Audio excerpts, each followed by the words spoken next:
How to change account location in Roblox. Hello everyone, welcome back to our channel. So in this video, I'll show you how you can change your account location in Roblox.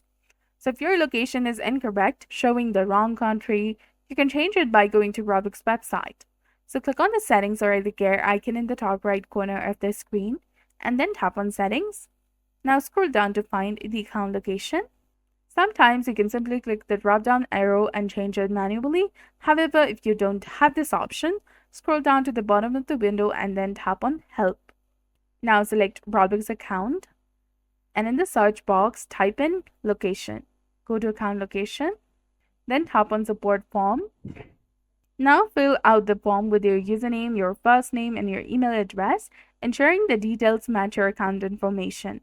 Also select the device that you're experiencing, such as problem on PC, laptop, Mac, iPhone, iPad, Android, or anything.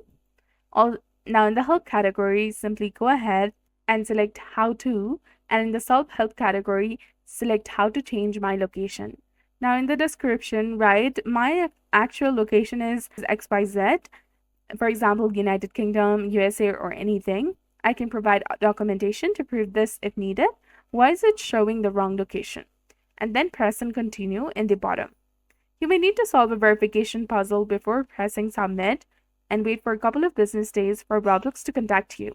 They should be able to manually change your location, and you might need to provide a proof of address such as driver's license or a letter that you have received at your address. It's that simple. So that's it for this video. I hope you found it helpful. If you did, please like, share, and subscribe. Thanks for watching.